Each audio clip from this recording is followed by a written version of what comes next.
Hello students, welcome back to Sapphire Blue Chem Spark. Let us start our today's session, the chapter Electrochemistry, class 12. Last session la redox reactions அப்படினா என்னன்னு நம்ம discuss பண்ணோம். redox reactions தான் electrochemical cells கான basis அப்படின்றதையும் நம்ம discuss பண்ணோம். So இப்போ அந்த electrochemical cells பத்தி டிஸ்கஸ் பண்ண போறோம். Okay. So electrochemical cell is a device in which the chemical energy is converted into electrical energy. இந்த electrochemical cell galvanic cell அப்படின்னும் சொல்லலாம் அல்லது வோல்டாயிக் செல் அப்படின்னும் சொல்லலாம். ஸோ galvanic செல் அப்படின்றது அந்த செல்க்கு யாரோட நேம் கொடுத்துருக்காங்கன்னா லூயி கால்வனி அவருடைய நேம் வச்சு கொடுத்தது, அல்லது அலெசாண்ட்ரோ வோல்டா அவருடைய நேம்லையும் இந்த செல்லை நாம ரெப்ரசன்ட் பண்ணலாம். So it is also the electrochemical cell is also known as voltaic cell or even galvanic cell.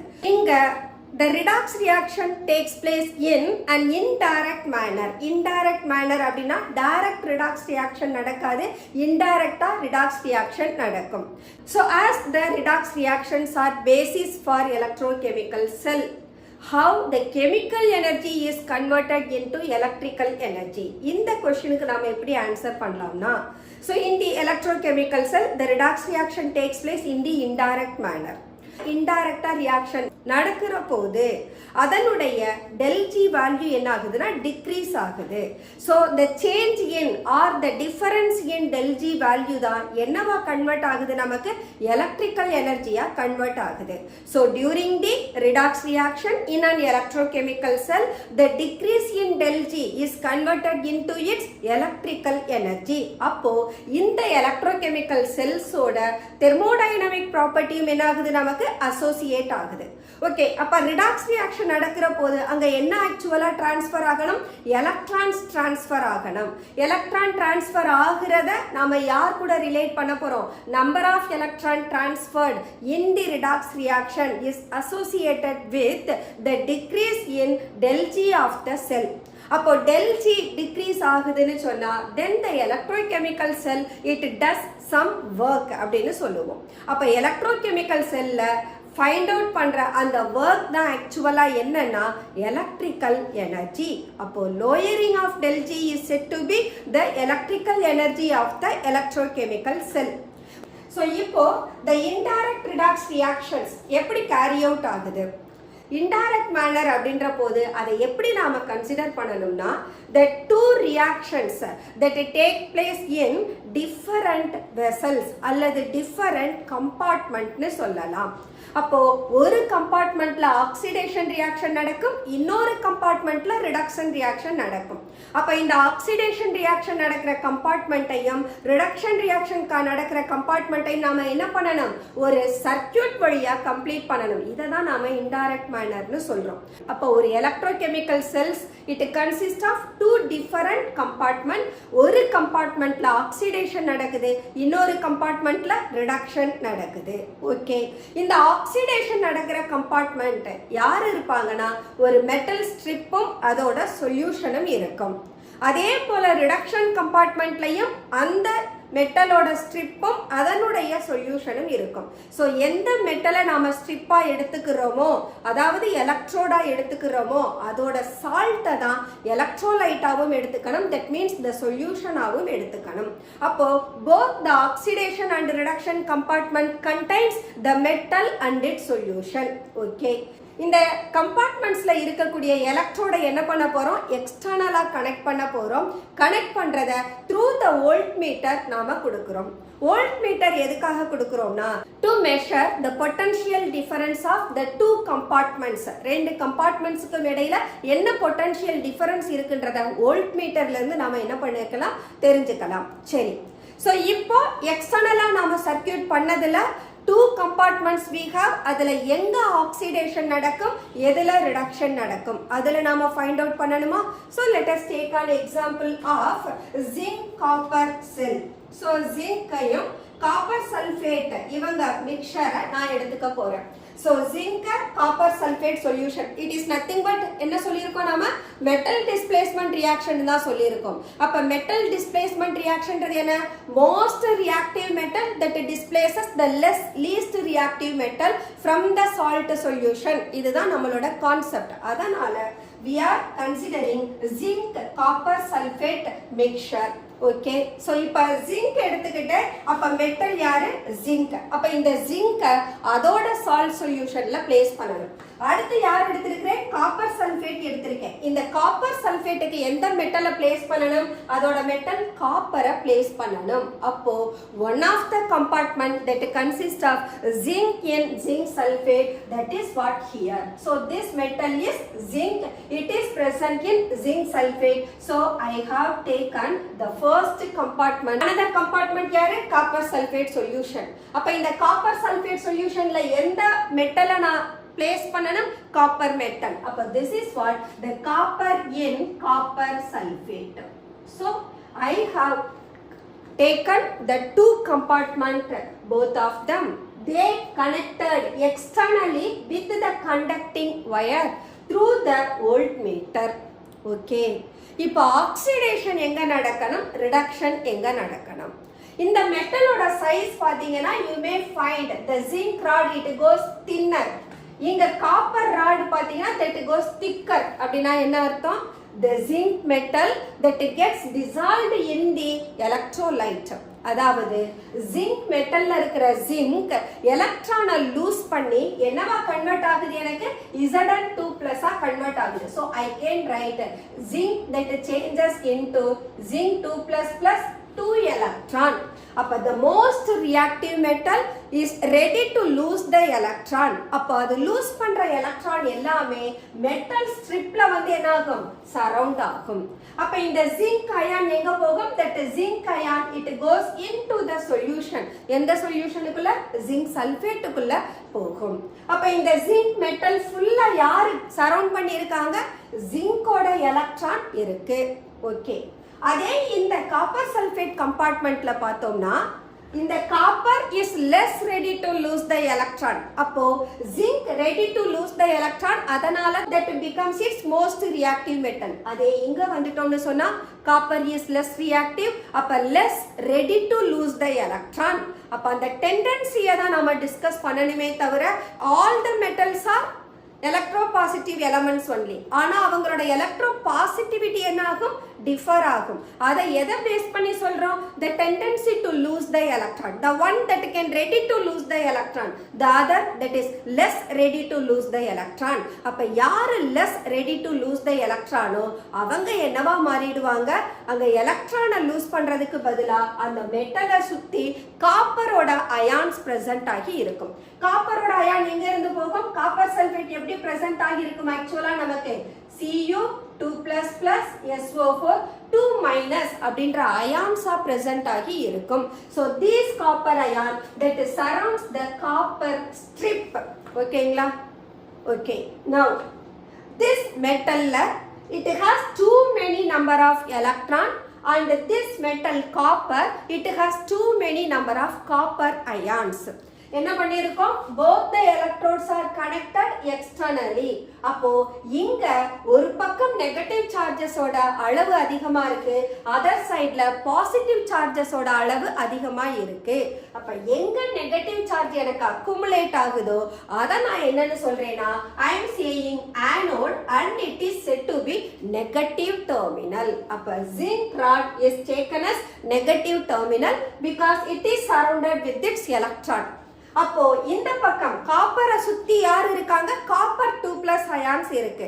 அப்ப that makes the charge of the metal as positive. அதனால this electrode is said to be cathode and there it is said to be a positive terminal. அப்போ negative டெர்மினலுக்கும் positive டெர்மினலுக்கும் இடையில potential difference setup ஆகுது. அப்போ where the negative charge is maximum, அங்க இருந்து electron எந்த பக்கம் போகும், எலக்ட்ரான் எங்க லோவா இருக்கோ அந்த டைரக்ஷன்ல மூவ் ஆகும். அப்போ the direction of movement of electron is from zinc metal to copper metal. So this is what the flow of electron from zinc to copper. இப்போ நமக்கு எலக்ட்ரான் எந்த டைரக்ஷன்ல மூவ் ஆகுதோ அதுக்கு ஆப்போசிட் டைரக்ஷன்ல யார் ஃப்ளோ ஆவாங்க, கரண்ட் ஃப்ளோ ஆகும். எலக்ட்ரானுக்கு ஆப்போசிட்டா கரண்டோட ஃப்ளோ இருக்கும்னு கன்வென்ஷனல் கரண்ட்ல சொல்றோம். so if it is the flow of electron, that is the direction of flow of electron, and the current that will flow from copper to zinc, எங்க இருந்து current move ஆகணும், காப்பர்ல இருந்து ஜிங்க்கு மூவ் ஆகணும். that is what given I, current ஐன்ற யூனிட்ல தான் கொடுப்போம் ஆம்பியர்னு, அதனால it is given as I. அப்போ electrochemical cell, it has two compartment, the one which is more electropositive, ready to lose the electron and it becomes negative terminal, the other one which is less electropositive, that becomes a positive terminal.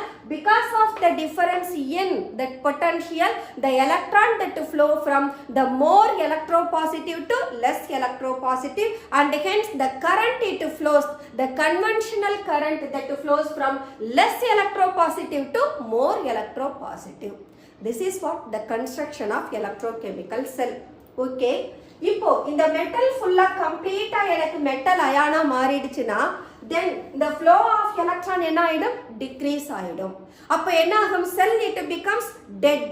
அப்போ இந்த செல்ஸோட electrical நியூட்ரலிட்டியை maintain பண்றதுக்காக we are connecting both the terminal internally by a salt bridge. So to maintain the electrical neutrality of both of the terminal, a salt bridge is connected. In the salt bridge என்றது ஒரு YouTube, the salt bridge is connected to both of the terminal in an inverted manner. தலைகீழா வைக்கணும்.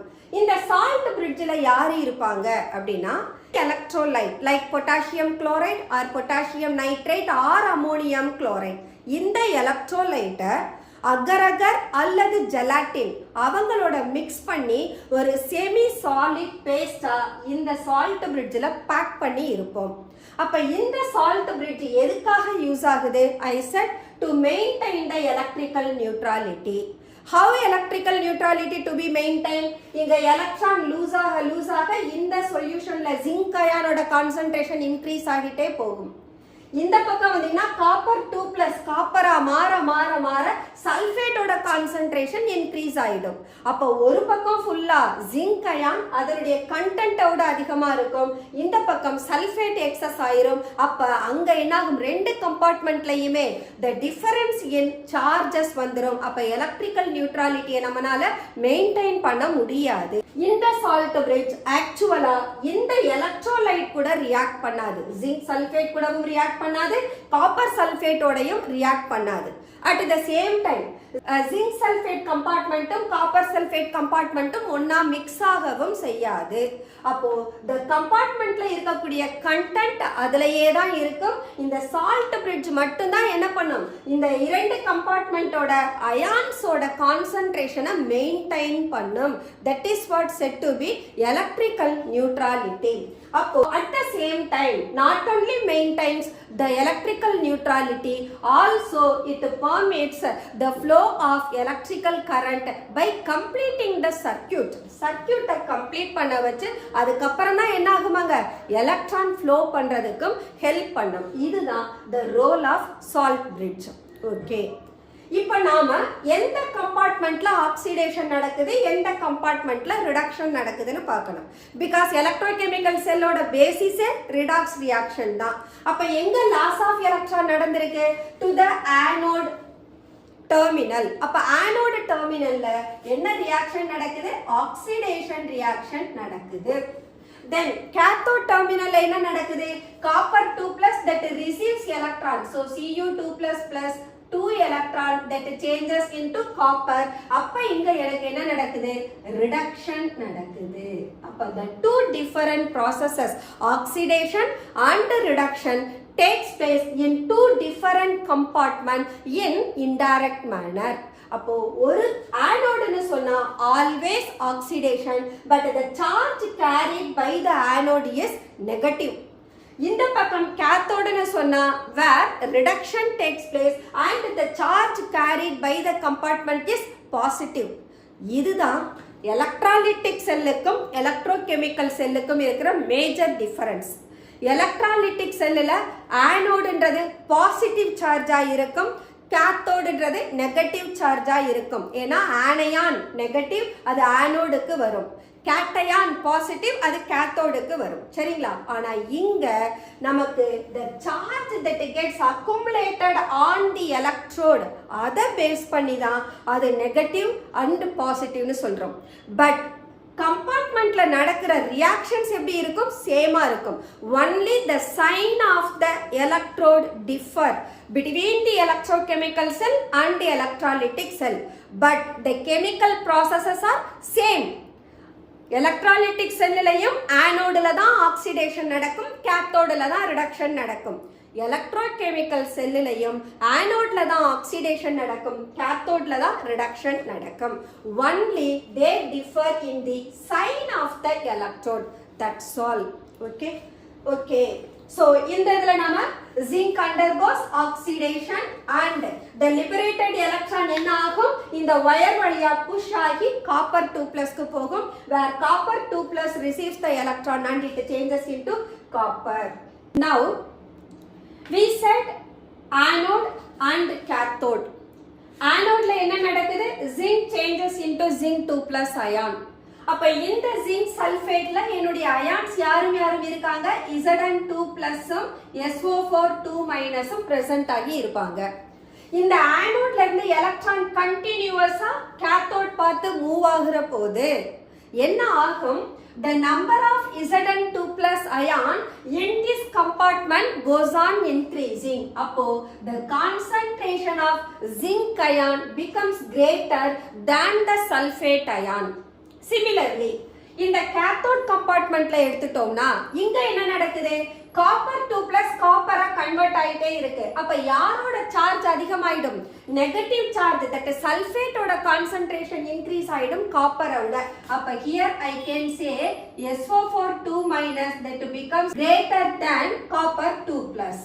So at a particular moment, flow of electron gets prevented due to the increase in positive charge of the zinc ion.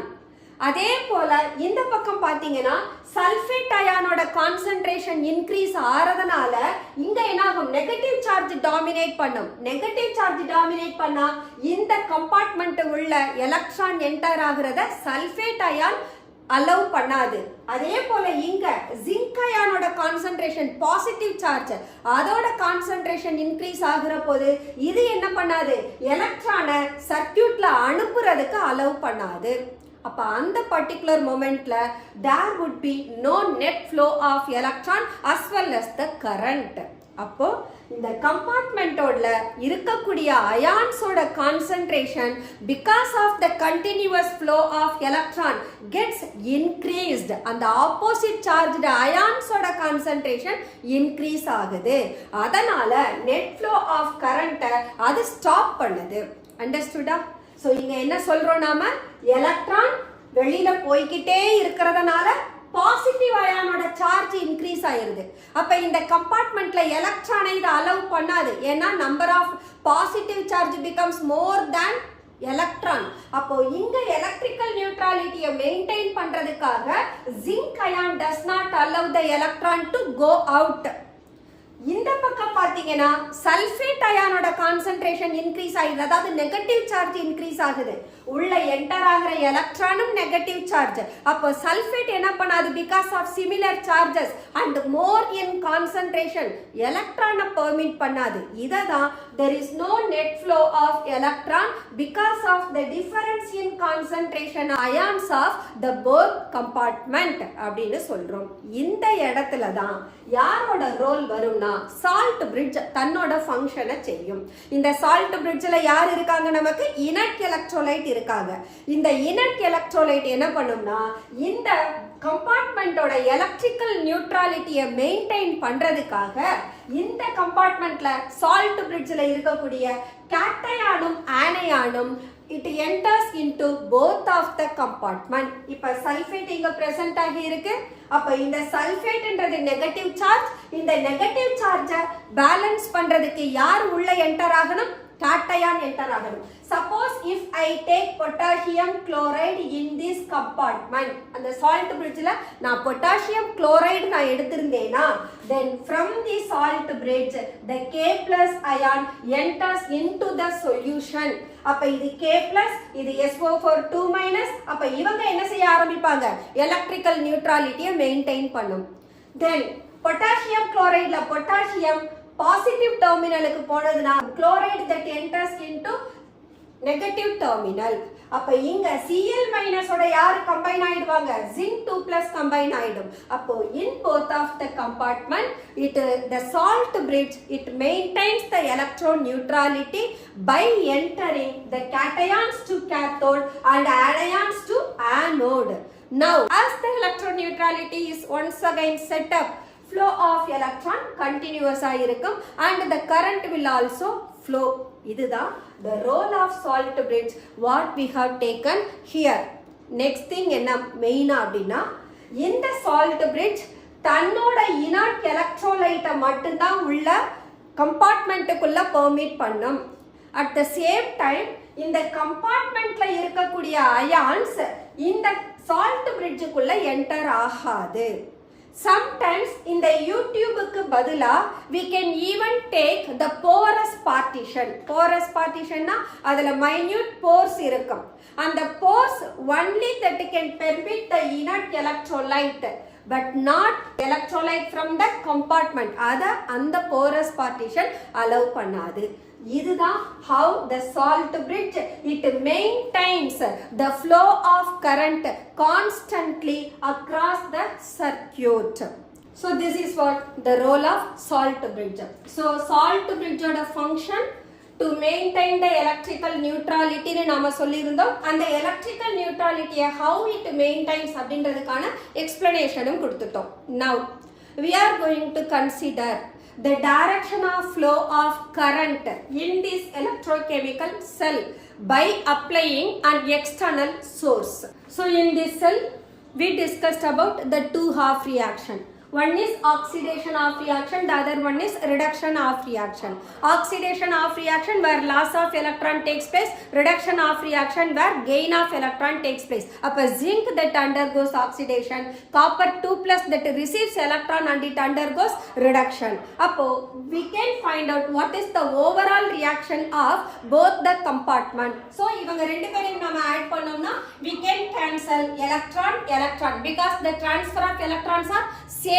அப்போ electron ரெண்டு பேரும் cancel ஆனாங்கன்னா the overall cell reaction of this electrochemical cell is Zn plus Cu2 plus gives Zn2 plus plus copper, for which the E cell is found to be 1.1 volt.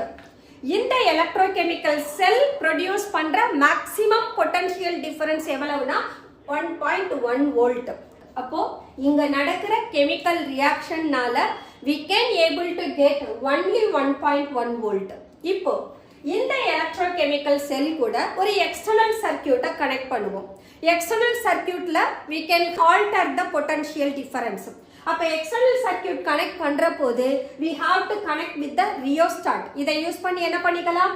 external potential ஓட current நாம adjust பண்ணலாம், potential difference நாம adjust பண்ணலாம். அப்போ by adjusting this rheostat we can able to bring the external potential equal to 1.1 volt or greater than 1.1 volt or less than 1.1 volt. அப்போ அந்த 3 different situationல electrochemical cellsல flow of current எப்படி இருக்கும்ன்றதை discuss பண்ணுவோம். See that when external potential is greater than E cell. E cell is cell potential.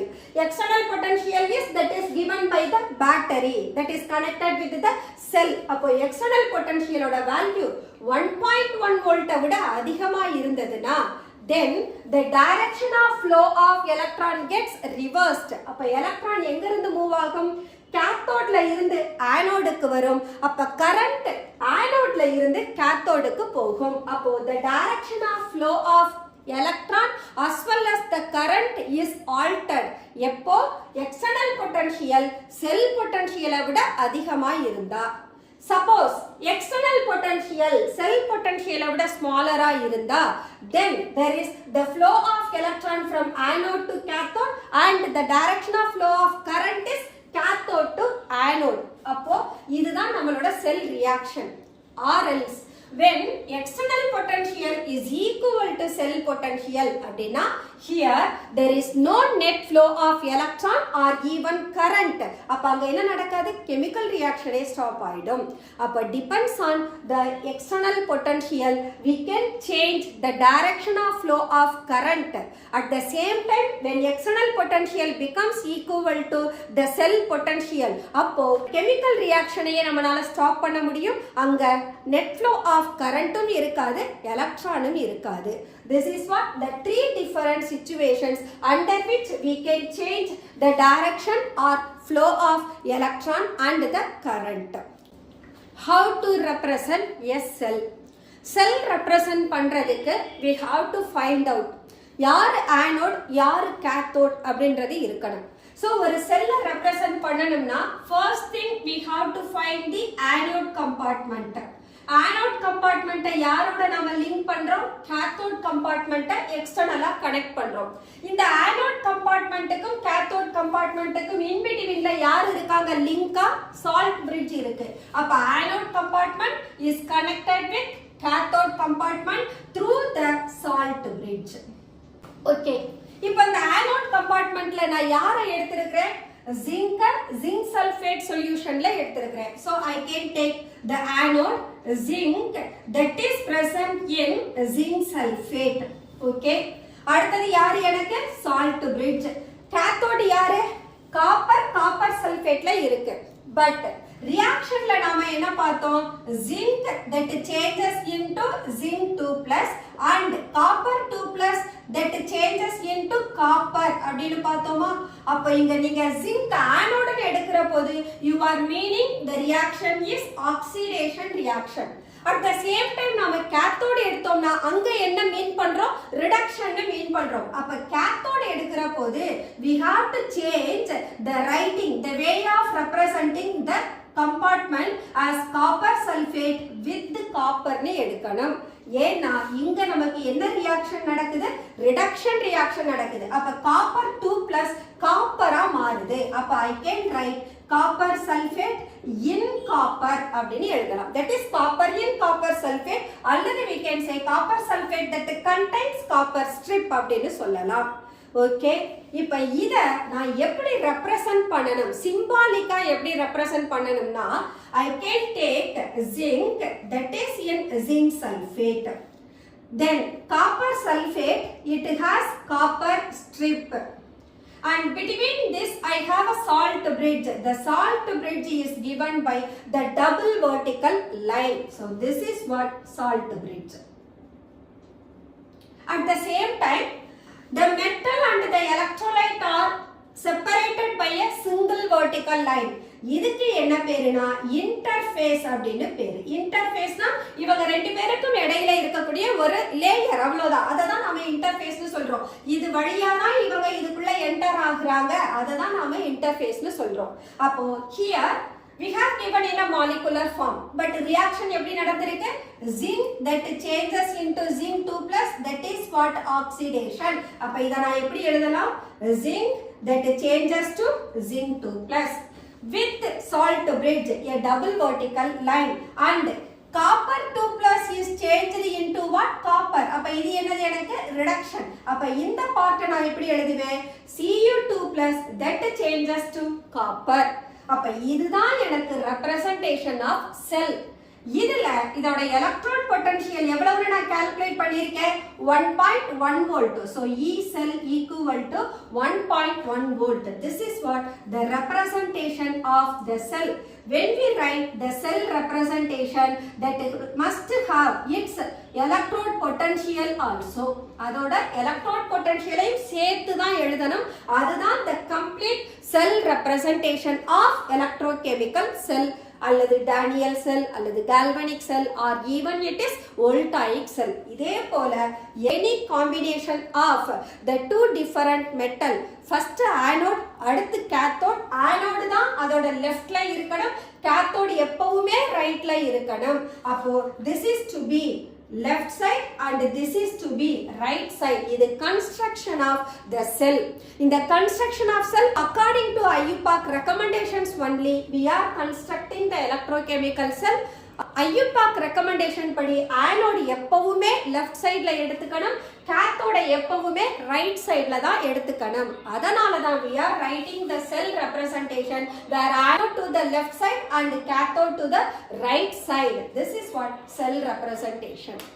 Okay students, let us close our today's session. The next session, let's discuss about the electrode potential and how to calculate that electrode potential and how to determine the electrode potential of every half reaction. Because here we said this is one half reaction, here it is one half reaction, this is another half reaction. அப்ப இந்த oxidation half reactionம் reduction half reactionம் சேர்ந்து தான் நமக்கு redox reaction வந்தது.